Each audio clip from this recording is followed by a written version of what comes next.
তোমার নাম কিতা? আমি যে এইবার বুটে পাস করছি জানছো নি? পাস করে কিতা হয়েছি? এখন তোমরা কিতা চাও আমার কাছে? মেয়েরা কিতা চায়?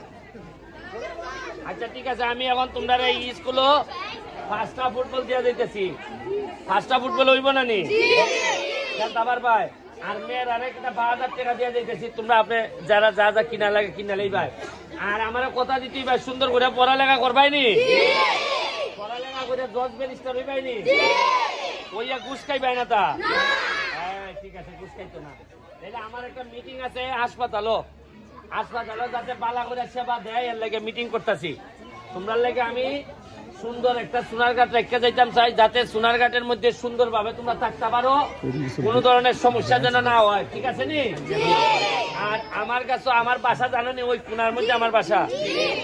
যখন কোনো বিপদ হইব, তোমার আম্মার আব্বার কোনো তোমার বন্ধুর বাপের আমার দ্বারা যদি কেউ না শুনে, আমার দ্বারা যাইবা, আমার বাসার যাইবা, 5 টাকা রিক্সা ভাড়া নিব, আমি ভাড়া দিয়া দিব নে।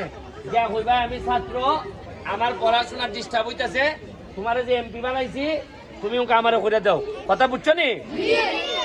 কোনো টেনশন করো না, আগাই যাও, ঠিক আছে? বলাইতে নিও।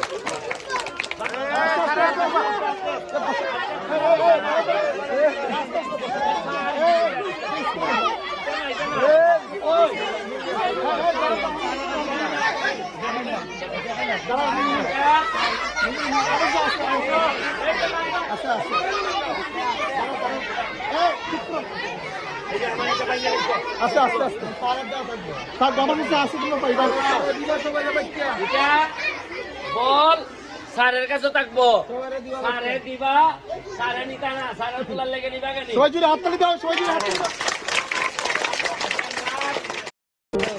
আস্তে আস্তে আমি মাঠ একটা একটা বার করতেছি। মাঠ তোমরা বাইনি ভাই, কোনো অসুবিধা হইতো না। আমি সোনারঘাটের এমন কোন জায়গা থাকতো না যেখানে খেলার জায়গা থাকতো না, বুঝছো নি? আমি খেলাধুলার জন্য যা যা লাগে সব ব্যবস্থা করবো। আর প্রধান শিক্ষক স্যারকে বলবো, স্যার কোয়ালিটির বিষয়ে আর একটু আপনি আগাই নেন।